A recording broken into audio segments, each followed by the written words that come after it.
Hi, I'm Kyle Freeburn, the MBA Marketing Association President. We are here with MBA Insider Conversations, Practical Knowledge Passed Along. This podcast series features students in the class here at BYU, the MBA program, who are best in class, talking on a variety of topics that can help students prepare and ultimately nail their dream job and be successful in their post-MBA endeavors. Welcome to MBA Insider Conversations, Practical Knowledge Passed Along. Today we have Greg Chandler with us from Walmart, Category Marketing Director and alumnus class of '96. Very proud of that. Great class. Greg, it's our pleasure to have you here talking with us today. Thank you. Looking back over the last few years with your interview experience, specifically here at BYU, what do you see as a few common challenges that come up in interviews, and what advice or suggestions would you give on ways that we could address those issues? So first, let me say what I see as strengths. I think that leadership and examples of leadership are something that consistently come through. And so interpersonal team building is another thing that comes through consistently with good marks.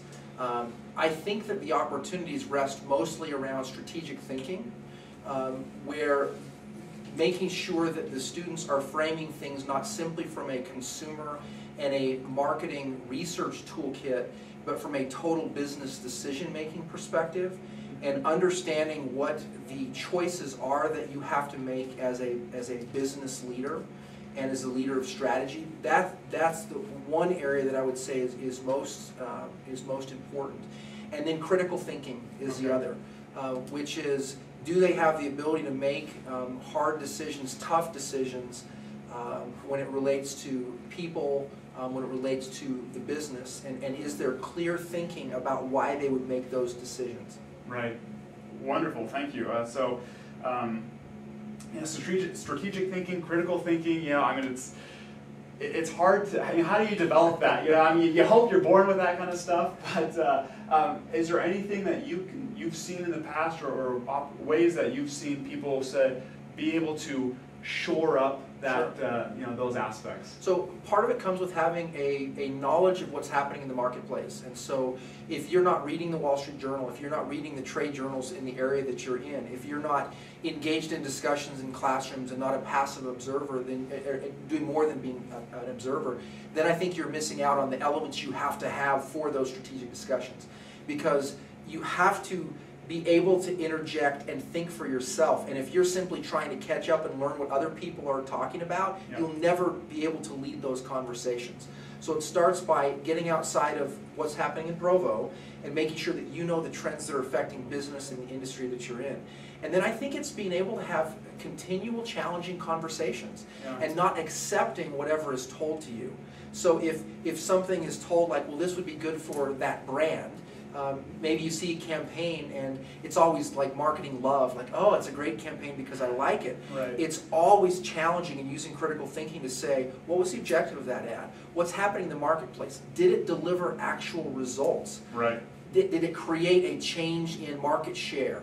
And so it's getting down to what are the results of that campaign and using that as a vital determinant of decision making. Wonderful, thank you. You bring up a very interesting point, so let me ask you your thoughts on this question. Sure. It's tell me about a brand that's marketed well and why. I mean, you already talked about understanding things from a holistic, strategic orientation and critical thinking orientation. So when you ask, and I've been asked this by your team, so. You want a second chance? Yeah, there we go. Can you tell me about touche? Tell me about a brand that's marketed well and why. What am I looking for? Yeah, what are you looking for, and what are some key things, thought processes that you really like to see? It really gets you excited. Yeah, that question's usually asked by me because I want to ask that question so that I find something that they're passionate about, that they're familiar with, and then I usually will ask the question, okay, now you're the brand manager of the opposite brand. Because if it's a brand that they love, what you often expect is they're going to use examples they've heard from the classroom.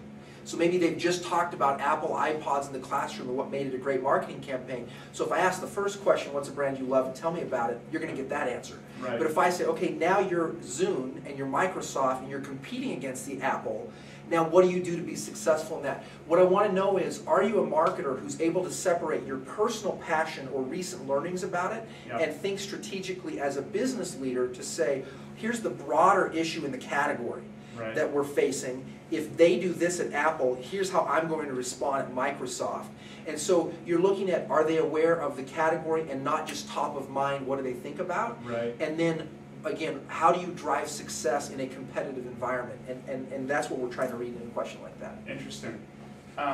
Anything different in another very common question besides the brand is an advertising campaign or the launch of a new product. Are there any differences in those two questions in compared to the brand question? I think when we ask questions about evaluating advertising, we're talking again about, are they able to measure results that a marketer or a business professional would measure and not simply what a consumer would evaluate. Yeah. So it is about who is the target that they selected and why do you think that's their target? What was the message you think they were trying to communicate? How well did they do that? How well does it tie to what's happening in the marketplace? How well does it compete in this world of advertising where all these messages are out there? Why do you expect that ad to break through? Right. And so it's again thinking about what is it that you have as objectives, how well does it deliver against that, versus did I like the ad? How did it affect me personally, which is not how a professional marketer thinks about it. Right. Oh, that's a phenomenal perspective. Hopefully we can continue to gain those insights. Any other thoughts, Greg, on just general interviewing Sure. suggestions? Sure. One of my the areas I think leaves a big impression is the questions at the end of an interview, and often the interviewers will give you an opportunity to ask any questions that you have, and I learn a lot about the preparation for individuals by the questions they ask. And I'll give you an example. I get a lot of questions that are general questions that they could have answered just by going online. Right.